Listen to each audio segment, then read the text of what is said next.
In this video, I'm going to show you how to render out of Maya and then bring your rendered images into Premiere or After Effects with sound and make a movie. I'm going to do this in two parts. First Maya, and then we'll look at it in how to actually compress them in Premiere or After Effects. The proper way to export out of Maya is to do a series of images. It gives you the most control, and if anything happens, you're getting hiccups along the way, it's easy to make fixes. This is a really simple video, just using the Redshift renderer to do a sky dome for my sky dome video. And ultimately, I just have a simple camera move here so we have something moving. And I put in a sound effect here, just some ambience of frogs, just so we have something to sync up later on. That's it. I'm trying to keep this as fast as possible. So let's just look here at our settings up here. I'm clicking my Maya settings. Again, I'm using Redshift. I have my quality setting to low, but I kept denoising on just to get something that looks decent, but render faster, in this case, just for a test. I'm going to go through the settings here. Your main resolution setting right here is going to be important. I have it set to HD 720, but normally it'd be HD 1080 for full high def. For the file name, it's whatever file name you want to render from. I'm going to actually put a folder name here. And if you do this plus a backslash, it'll actually make a folder for this that will have all the images in it. I find this really helpful. And then I'll put the name of the file, which will be called frog cam, and we'll do a version 01. Oh, and there's a version label here, but this is fine. I'll just do this. Image format here. You want to choose a non-compressed image format. PNG is great. They're relatively small, good looking. TIFF, Targa are also standards. I'm going to just do Targa for this. If you do want to render out a series of images, you do need to pick a picture or image format that is a picture and not a movie. It is an animation. I have this turned on. Frame, it's going to start at frame 1. It's going to end at frame 48. Oops, 48. Again, keeping this short. By frame just tells us how many frames to render consecutively. Actually, that's incorrect. Sorry. Better to explain how this works. If you set up by 1, it's going to render every frame. 2 would be every other frame. 3 would be every third frame, and so on. Great way to do a quick test throughout your animation. Do like every 10 frames. Just to see if you have anything weird going on. Frame padding, you can see here I have it set to 4, which is going to give us 4 placeholders for our numbers.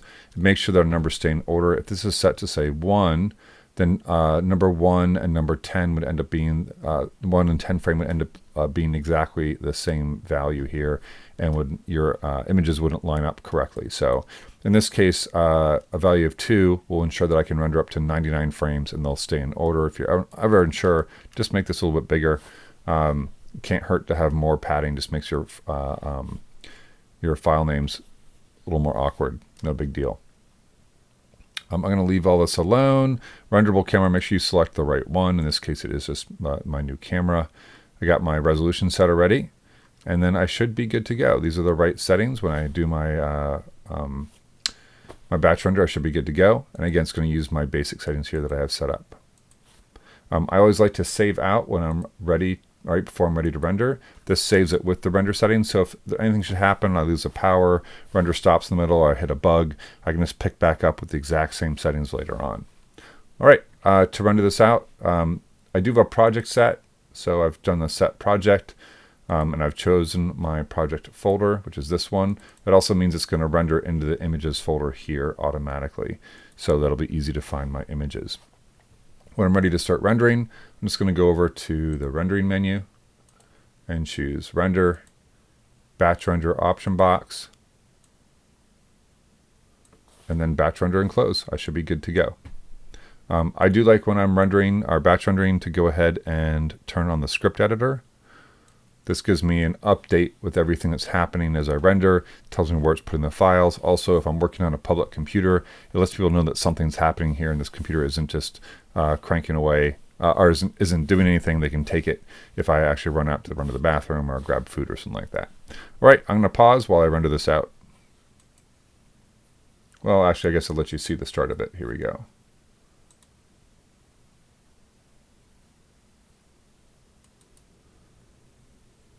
Okay, I wasn't sure if it would screen capture and render at the same time, but here you can see it's processing the render. And then over here you can see that it's giving me information on the render itself. Every time it finishes a frame, it should pop it over here, so rendering frame 1, and also let me know what the file name is and where it put it, just in case you didn't do a project to help you find out where you stuck it. So I'm going to let this run for a few minutes, and I'll be back. All right, we are back, and again in the script editor it tells us we've now rendered our last frame, 48 frames. It tells us how long it took, 18 minutes, and we have pretty nice looking, pretty great looking quality from Redshift. So yes, I am a fan. Okay, so what we should have in our folder here, let me bring this up. So if we go to our project folder and go to images, we should now see a folder that's the name of the folder that I made in the render, Frog ANI. And then here we should have all our images 1 through 48 in order, ready to go. You can open this up in another program and see how it looks, but I'm just going to go ahead and go straight into Premiere. We'll do Premiere first, followed by AfterEffects. Right, here we are in Premiere, and I'm working in Premiere version Premiere Pro 2023. Starts off with this screen here. I'm just going to choose New Project in the upper left. I'm just going to choose a generic name here. Temp, untitled is also fine. It doesn't matter. I'm just going to put it on the desktop. In the bottom right, I'm going to choose Create. It's going to say it already exists. That's fine. I'm just going to replace it. I don't need it. I'm not going to be keeping this. I'm not going to be holding on to this. I just need something to work with. I didn't set any settings yet. Those will be set by the media that we pull in. I'm going to go over here into Import Media Start. Right click and choose Import. And going to drive my way to my files. So recall here they were my images folder and Frog ANI. I'm just going to click on the first image in the series and just choose image sequence down here, the checkbox, and choose open. I think you guys can see all that. So again, image sequence, and then click open, and it will bring it my footage in as a movie. At this point, it brought in my frame rate as 24 frames per second, but typically it does not. Typically it brings it in as 29.97 as a default. For animation, that's really bad, especially if you're going to be adding in sound. It's going to unsync everything, and it's going to cause lots of issues.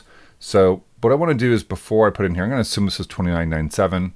And what you need to do here is super easy. Again, before you drag your media in here, just right click and choose Modify, Interpret Footage, and then tell it to assume the frame rate that you want. So if it's set to 29.97, which obviously this one's not, but I'm just going to make a show of it, you'd say set to 24, click OK, and it will rearrange the footage to run at the right frame rate. I can now drag and drop it in here, and it will automatically set my project settings to the settings of this video. So it'll do, in this case, 1280 by 720, because I did the lower high def, and at the correct frame rate at 24 frames per second. I also have my audio, so I'm going to move this over so I can see what I'm doing.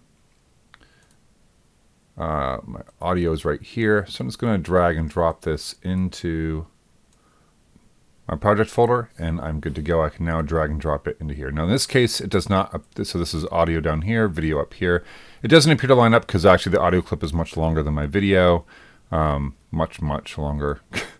That's fine. So I'm just going to shrink this up to the actual size of the video. And then I'll play it back and make sure it's working out okay. So there we go. That's what I had in Maya. That's what I have here. Everything's looking good. At this point, I can go ahead and set for export.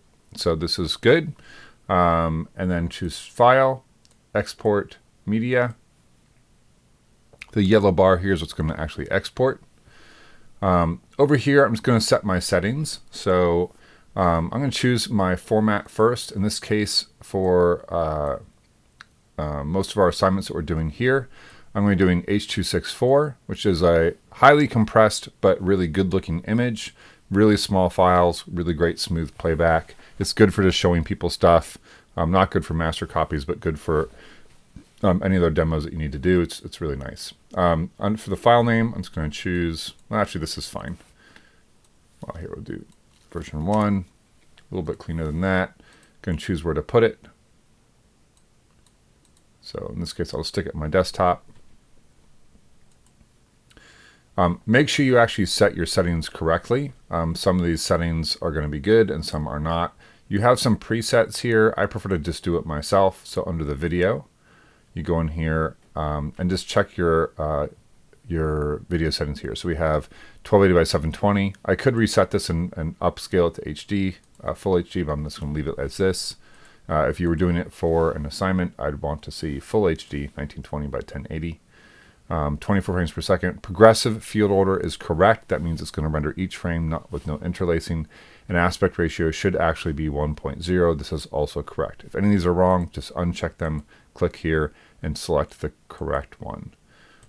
Under settings here, I'm going to render at the maximum depth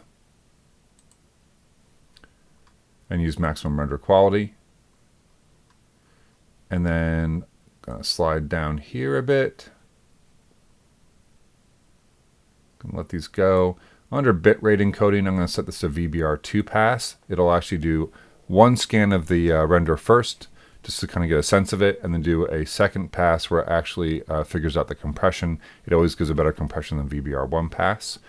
Here, under the target bitrate and maximum bitrate, you can set how good this looks. This is like the quality slider of like a JPEG doing low quality to very good quality. You can choose it here. The higher bit rates are better quality, and the lower bit rates are less quality but smaller file size and potentially better playback.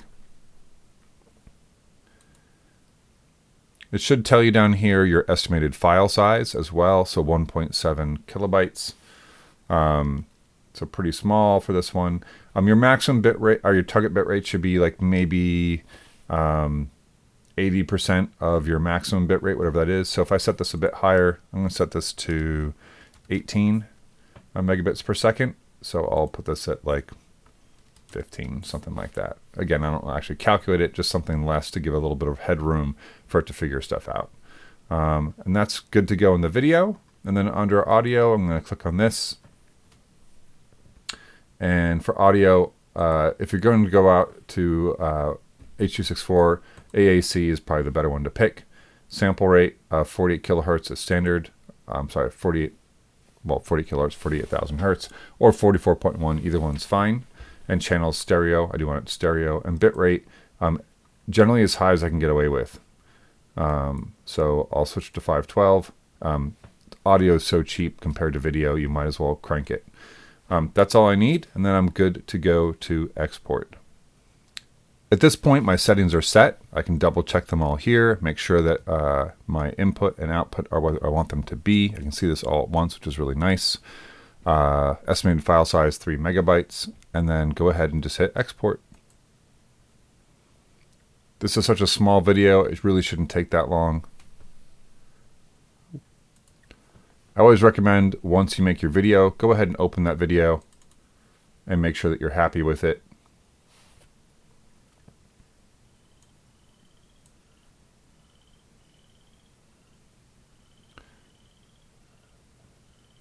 Quality is a little bit low for me. That could be the render, it could be the H.264. I can go back and play with my settings, or I can render this full HD if I had more time, but it is doing what it's supposed to be doing, and that was a really fast render. One last thing I should mention, just as a bonus, if your sound is kind of quiet, it might be because it's not normalized. That's something you can also do really quick here. If you just right click, you can see that my peaks are a little bit low. If I right click on here and choose audio gain, I can set my normalized max peak to 0 dB and hit OK, and it will automatically raise the volume as loud as it can go across the clip. So won't be significant here, but well, actually that's significant. That's pretty good. So I'd actually just re-export, no big deal. My settings are all ready to go, so I can just do another version here really fast. That's why versions are important. Export, and I should have a better quality video.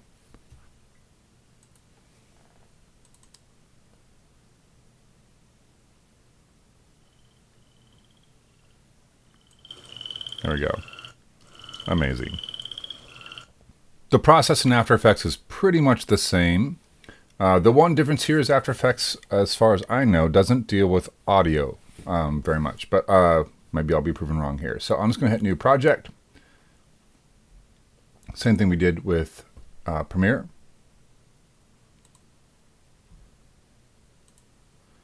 And once again, I'm not going to do anything with my settings. I'm just going to go ahead and pull in my footage. So right click in our window over here and choose new folder. Oh, I'm sorry. That is not correct. Import file.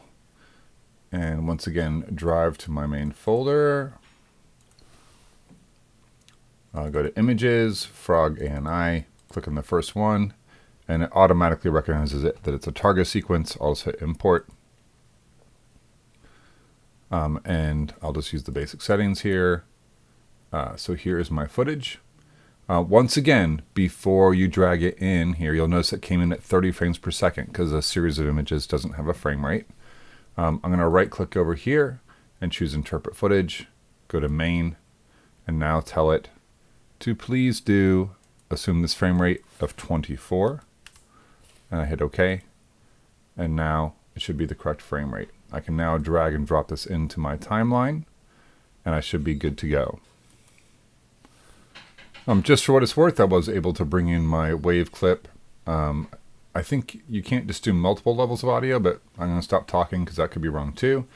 So here about my wave clip, I just dragged it in here as well. And again, it lines up nicely.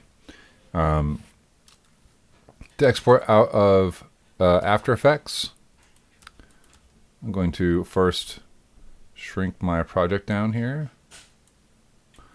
I guess I should warn you guys, I'm not much of an After Effects person. It doesn't appear to let me to go past the edge of the video in terms of looking at the footage here. So that's a little bit of a downer. I'm just going to go to File, and over here I will export. And again, this time I'll add to render queue. And then go through each one of my settings. So I'm going to start with the top one under render settings. So click on Best Settings. And here, let's see. What I want to do first is get my correct format, because otherwise nothing matters. I guess that would be this one. There we go. So the format H.264 is correct for this. We're going to again go out with something simple and easy. And then go through my settings here. My format options are over here. For this, actually, I prefer the Premiere layout. It's much cleaner in my mind. And we don't have full options here. We only have VBR1 pass. Once again, though, I'll go out about 18. You can also click on it and set it right there. So I just don't give much to play with here. Under audio, again, AAC, and the bitrate we will increase to 512, so it's a bit tighter and cleaner. So again, not a lot of settings we get to play with here. And then I should be good to go. So hit OK.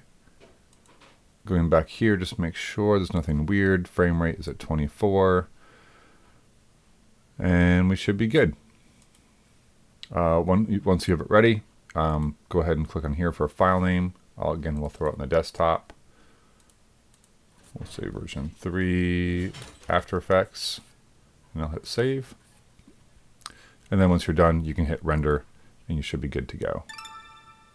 As always, when you're done, make sure you double check it and that it plays correctly along with your audio.